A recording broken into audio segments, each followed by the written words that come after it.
All right. Happy Easter, everybody. Hopefully, everybody is going to have a great weekend. In Florida, it's getting hot. It's gotten to the point where it feels like summer.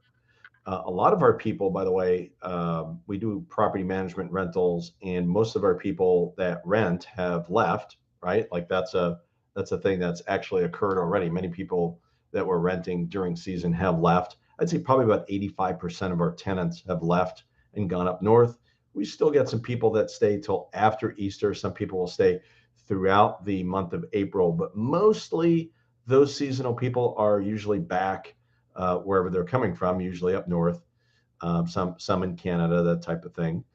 And then we do get for the first time, the last couple of years, we've seen more and more people jump into long-term rentals. So that's the thing. If you have rental questions, just give us a shout. Our office number is 352-753-7500. You can connect there if you have questions. Of course, not today because we're actually closed. It's Good Friday, and typically our office is closed. If you are planning on having an Easter egg hunt or going to be part of one, or you're going to one this weekend, taking your grandkids, or if you're like me, I played the Easter Bunny for many years for for my kids. I don't think I'm having to play Easter Bunny this year. I don't think we skipped last year because my kids are my youngest one is going to be 20. But we did no grandkids, but we did play Easter egg hunt 2 years ago. They still love that. Of course, instead of candy and chocolates, it became there was like money in them, and I think neighbors were starting to come in, figuring out that, oh, wait a second, it's not just candy. There's like $20 bills and some of these things. So we had some fun with that for sure. We're going to cover a couple of things today. At least two surprising things about what's going on in the market.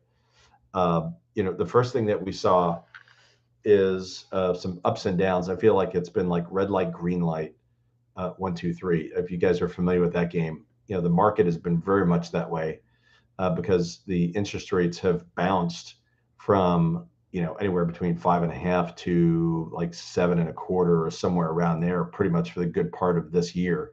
The last 3.5 months, the interest rates have done this, and every time the interest rates go up, then, of course, the market seems to slow down a little bit around the country. And then, of course, that affects us indirectly in the villages and in Florida because we do see mostly cash deals. Although, and I spoke about this a couple of years ago, where it used to be very difficult to buy something in the villages with a VA mortgage because everybody was looking at cash and only cash. But then it's actually opened up, right? Like it's opened up where VA mortgages are becoming a little bit more prominent in the villages. Outside the villages, we see a lot of FHA and some VA as well, but we're starting to see a little bit more of that in the villages, mostly conventional and a lot of cash. I'd say at least 50% of the deals are cash.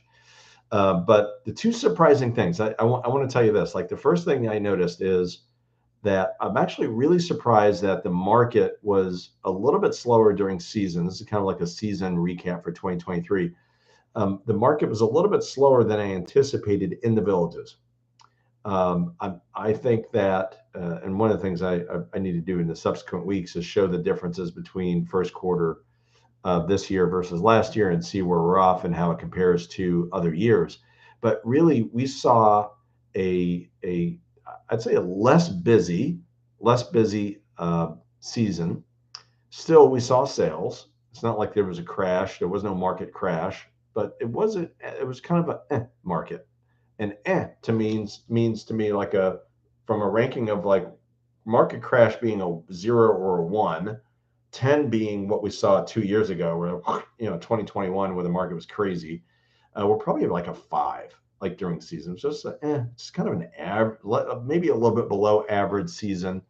And then the last couple of weeks, we've seen, or the last 2 weeks of March, I should say, a real spur, a real kind of a growth spurt in the marketplace where we saw more and more sales. In fact, we saw more pending contracts for like a 2 to 3 week period than we saw properties coming on the market. Now that's changed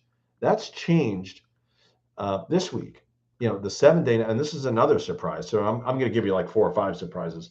But one surprise was that the other semi surprise is that, okay, it's flipped to new listings, 52 new listings, 40 pending or under contract, which basically tells me we're kind of back to what we saw, pretty much we've gone back to the market. So from mid-March to the end of March, I would say that the market was probably a 7 or 8 as far as briskness.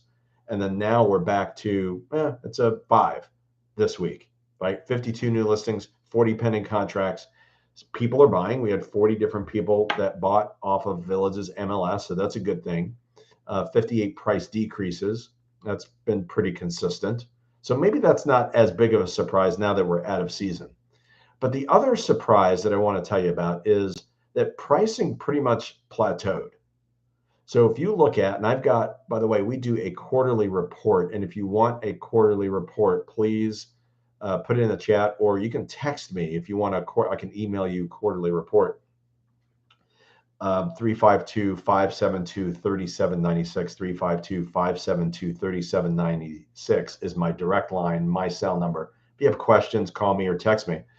But if you do want this quarterly report, it's about an 8 or 9 page quarterly report that talks about where the market is. So if you're thinking about buying or selling or just curious, it's a really good thing to have because it's a talking point and it's real life stuff. And you can interpret it how you want to without, me being in the middle. But I think it's important information so you can make educated decisions, or you can at least guide your neighbor, guide your neighbors or your friends that need this info. But to give you an idea, just in the last 12 months, May of 2022, the average sales price per square foot has been right above 250, 255, looks like about $255 per square foot on properties in the villages. Average is sold price, right?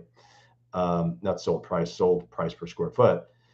And consistently all the way through November stayed above 250, went down a little bit to like 249, and then bumped up, and it's kind of like hovering between 249 to 252.